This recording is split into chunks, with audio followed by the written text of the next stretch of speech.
crazy.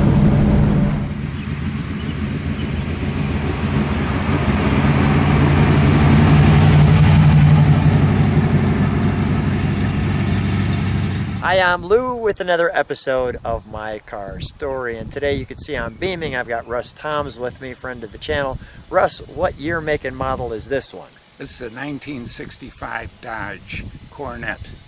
It's got the W01 package, and it's a tribute car to the model that was built in 1965. Let's take a look at that featured attraction. Now this car in particular is as you've already shared, a tribute, but this one is well done so well. Why is it done that well? Well, it was built by Mosier Motors out of Medina, California, and they are probably the preeminent builders of these 1965 super stock Dodge and Plymouth cars. And well, I just want to show you a little bit underneath as well, if I can get that down far enough. This, I'll step back, is an all-out bruiser.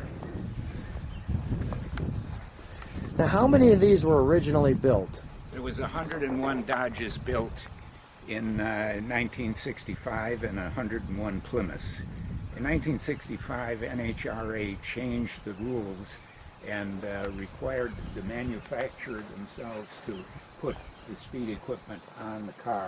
It couldn't be dealer or third-party installation. So what you see is how it rolled out of the manufacturer's assembly line. I've noticed we have a missing wiper there, very thin on the door mirror there. That's a unique piece right there. And let's just show the back end of this car. And let's show the wheel width. We have the Hoosier slicks on it.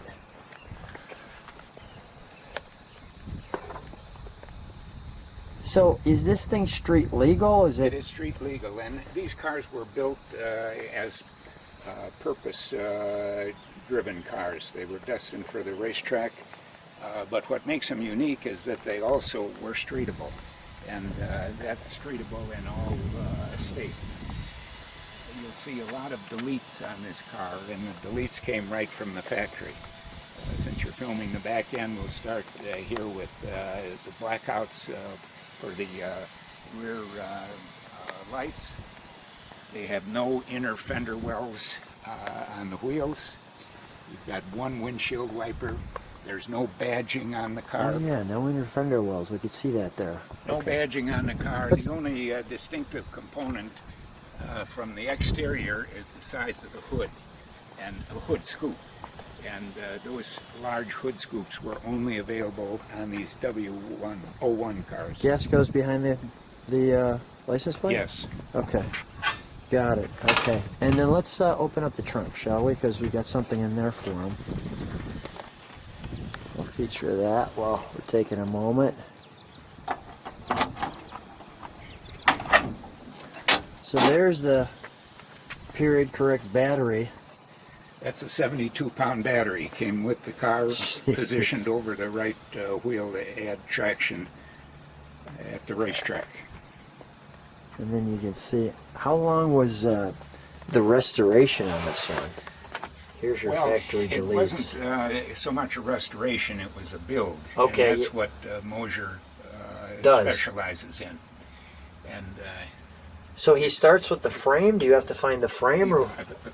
He finds a very clean, low-mileage body. Okay. And then he works from that up. We'll close that. May I open the interior? May I open this? Can I open this? Yes. Okay. And we've got, back to your deletes, I'll let you shut that trunk for a second. So, as you see the sparse interior, would be the best way to say it. And notice immediately there is no back seat. Yes. As you can see, the only thing that kind of reminds me of is an AMX. The original cars came from the factory with all 100 with a standard tan interior. Tell me about the seat rail. Or no seat rail. Yeah, that's there's no adjustments to the seat. The seats came out of an A100 van. that Chrysler made. That's exactly how all 101 of the cars were produced. That's pretty cool. Also unique to the car is the transmission. It's a Torque Flight 727 with no parking gear and a reverse pattern on the column, which takes the gears from high to low coming down, rather than the production cars that had it going up from one to drive. Got it. So they did that differently just well, on and the these. purpose of that is when the drag racer was under the inertia of the start, to try to move the shift gear up while the car is pushing you back, they were missing their gears, so they They thought that reversed the through. pattern. Yeah, they thought that through.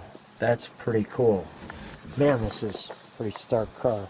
Let's take a look under the hood where the business is coming from.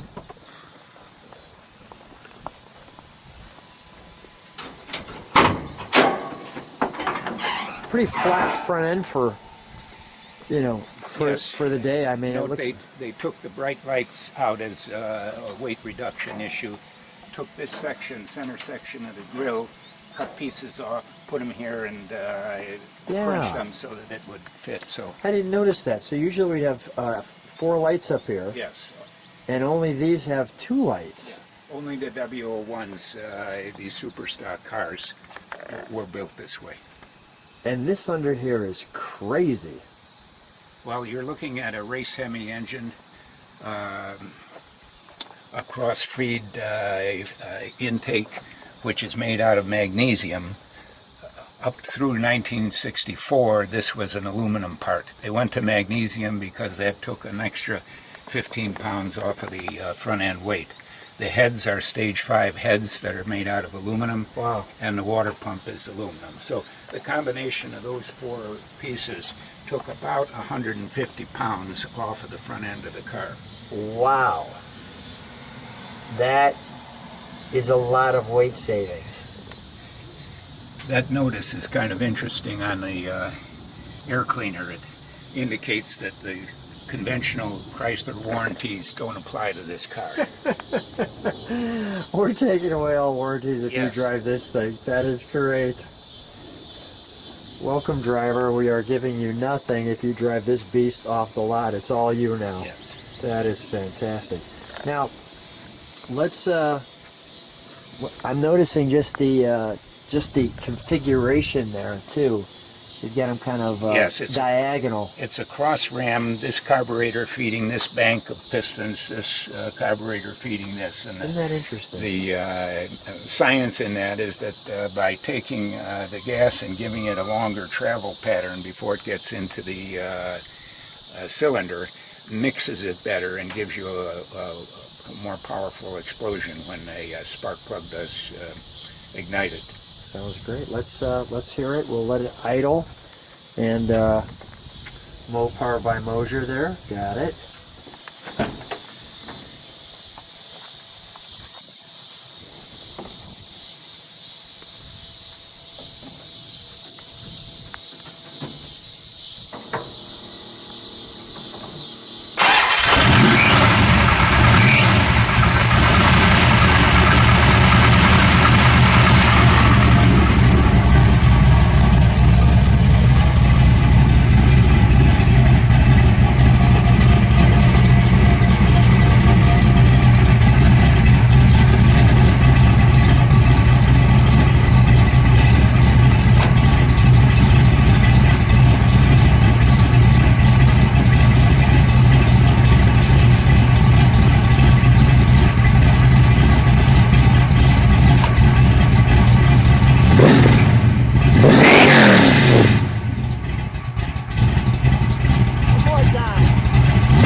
The 65 Coronet, and it sounds great. Russ, tell me what you were sharing with me about these cars and how they were built. Well, they were purpose built for the drag strip, but what made them unique was that they also were street legal. And it's amazing that 30 years later, these cars in the super stock category still dominate. It speaks to the engineering that went into creating these race Hemi engines. There was a street Hemi engine that was made available in '66 with the quads in line rather than cross ram. Do me a favor, just give me a little acceleration right here. Show people what we're talking about. Well, we got this little open strip. Yeah, go ahead.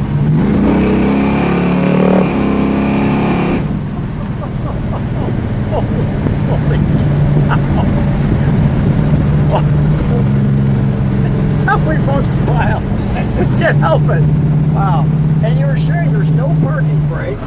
Yes. So there is no park here. And you just park. No park, and the gears go down from your shift pattern rather than And why did they go down? What's the purpose of Well, that? when you get that kind of acceleration and you're being pressed into the seat to try to move the Gear shift up. as opposed to coming down with the assist of the assist of the inertia, it just made sense from the standpoint of the engineering development. Right. And while we're at this slide, I want to show people no handles, so those windows are set. You can see how much room you have to look at, not that you're going to be looking back at all. Notice there's no door, No armrest for me to put my hand on. Everything in here is empty. No heater, and here's how you shift as we come across this. What's the reaction when you drive this to a car show? Well, you usually get a crowd around you when you idle in. And then they circle the car and they're waiting for you to pop the hood open. There we go. And there's not too many of these race Hemi engines around. Most people have never even seen one, so it gets a lot of attention. I noticed the 426.3 on the hood. I'll just show how you're shifting there. I noticed, why is the 3 there? It was like 426 and then there were like 3 like a Roman numeral. Stage 3 was Stage the 3. engine. Yes. Got it. Stage 3. What made this race Hemi unique was the cross ram, the cam that was used, and the aluminum that was used in the Stage 5 heads. Gotcha. We got some beautiful territory we're running in here, as you can see.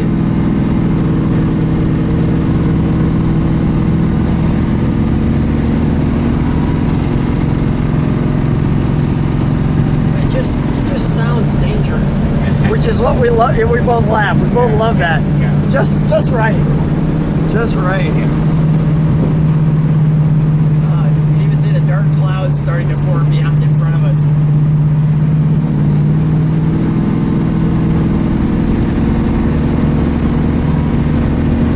Oh, that's wonderful. Russ, what a fun time. Thanks so much for being on the channel. Thanks for being on My Car Story. Always a treat to have you. Well, great. I'm glad you enjoyed it. My pleasure. Bye-bye.